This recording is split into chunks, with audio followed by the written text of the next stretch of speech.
Saudi അറേബ്യയിലെ വമ്പൻ എണ്ണ ശുദ്ധീകരണശാലയ്ക്ക് നേരെ നടന്ന ആക്രമണം വലിയ ചർച്ചയായിരുന്നു.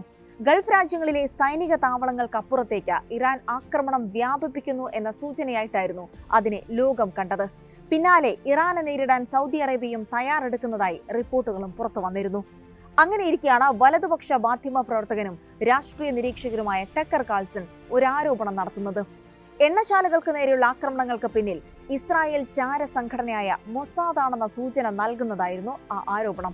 വിശദമായി പരിശോധിക്കാം. സ്വാഗതം ഇൻഡെപ്തിലേക്ക്.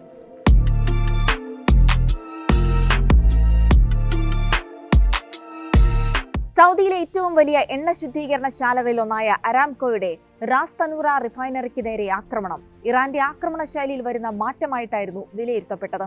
അമേരിക്കൻ താവളങ്ങൾ വിട്ട് എണ്ണ ശുദ്ധീകരണശാലകളെ ഉൾപ്പെടെ ഇറാൻ ലക്ഷ്യം വെക്കാൻ ആരംഭിച്ചിരിക്കുന്നു എന്നതിനുള്ള മുന്നറിയിപ്പായിട്ടായിരുന്നു അതിനെ പാശ്ചാത്യ മാധ്യമങ്ങൾ വിലയിരുത്തിയത്. ആക്രമണത്തെ തുടർന്ന് റിഫൈനറിയുടെ പ്രവർത്തനം നിർത്തിവെച്ചതായി സൗദി അറിയിച്ചിരുന്നു. ദിവസം 5.5 ലക്ഷം വീപ്പ എണ്ണ സംസ്കരിക്കാൻ ശേഷിയുള്ളതാണ് കേന്ദ്രത്തിൽ തീ ചെറിയ തോതിൽ മാത്രമാണുള്ളതെന്നാണ് റിപ്പോർട്ടുകൾ.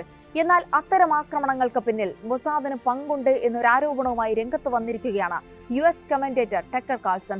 സൗദിയും ഖത്തറും ആ രാജ്യങ്ങളിൽ ബോംബാക്രമണം നടത്താൻ പദ്ധതിയിട്ടിരുന്ന ഇസ്രായേലി മൊസാദ് ഏജന്റുമാരെ പിടികൂടി എന്നായിരുന്നു കാൾസന്റെ വാദം. തന്റെ ഷോയിൽ ഉന്നയിച്ച ആരോപണത്തിൽ ഇറാൻ ആക്രമിക്കുന്ന ഗൾഫ് രാജ്യങ്ങളിൽ ഇസ്രായേലികൾ എന്തിന് ബോംബാക്രമണം നടത്തുന്നത് എന്നും ചോദിച്ചിരുന്നു. ഇറാൻ എന്ന വ്യാജേന അറബ് രാജ്യങ്ങളിൽ ഇസ്രായേൽ ആക്രമണങ്ങൾ നടത്തുന്നു എന്ന സൂചന നൽകുന്നതായിരുന്നു ടക്കർ കാൾസന്റെ ആരോപണങ്ങൾ. ഇസ്രായേൽ ഇറാനെയും ഖത്തറിനെയും UAEയും സൗദി അറേബ്യയും ബഹ്റൈനെയും ഒമാനെയും കുവൈറ്റിനെയും ദ്രോഹിക്കാൻ ആഗ്രഹിക്കുന്നുവെന്നും അദ്ദേഹം കൂട്ടിച്ചേർത്തിരുന്നു. ഇറാനെതിരെ അറബ് രാജ്യങ്ങളെ തിരിക്കാൻ ഇസ്രായേൽ സൈന്യത്തിന്റെ കുടില ബുദ്ധിയിൽ വിരിഞ്ഞ നീക്കങ്ങളുടെ ഭാഗമാണോ അതെല്ലാം എന്നാണ് കാൾസന്റെ ആരോപണത്തിന് പിന്നാലെ സമൂഹ മാധ്യമങ്ങളിൽ ഉയരുന്ന ചോദ്യം. ഇറാനിൽ US-ഉം ഇസ്രായേലും സൈനികാക്രമണം തുടരുന്നതിനിടെയാണ് പുതിയ പ്രസ്താവനകൾ വരുന്നത്. അതേസമയം മൊസാദിന്റെ സെല്ലുകളൊന്നും ഖത്തറിൽ പ്രവർത്തിക്കുന്നില്ല എന്നാണ് ഖത്തർ വിദേശകാര്യ മന്ത്രാലയം പ്രതികരിച്ചത്. ഫെബ്രുവരിയിൽ ഇസ്രായേലിലെ അമേരിക്കൻ അംബാസിഡർ മൈക്ക് ഹക്കബി ഇസ്രായേലിന്റെ വലിയ പദ്ധതികളെക്കുറിച്ച് വാചാലമായത് ടക്കർ കാൾസന്റെ അഭിമുഖത്തിലായിരുന്നു. പശ്ചിമേഷ്യയിലെ ഗൾഫ് രാജ്യങ്ങൾക്ക് നേരെ ഇസ്രായേൽ ആക്രമണം നടത്തുന്നതിനെ ഉൾപ്പെടെ ന്യായീകരിക്കുന്നതായിരുന്നു അന്നത്തെ ഹക്കബിയുടെ പ്രതികരണം. ക്രിസ്ത്യാനികളോടുള്ള ഇസ്രായേലിന്റെ ഞെട്ടിപ്പിക്കുന്ന പെരുമാറ്റത്തെ വിമർശിക്കുകയും അധിനിവേശ വെസ്റ്റ് ബാങ്കിലും ജെറുസലേമിലും ജൂത കുടിയേറ്റക്കാരിൽ നിന്ന് ആക്രമണം നേരിടുന്ന ക്രിസ്ത്യാനികൾക്ക് സംരക്ഷണം ഉറപ്പാക്കുന്നതിൽ ഹക്കബി പരാജയപ്പെട്ടുവെന്ന് ആരോപിക്കുകയും ചെയ്തതിനെ തുടർന്നായിരുന്നു അഭിമുഖം നടന്നത്.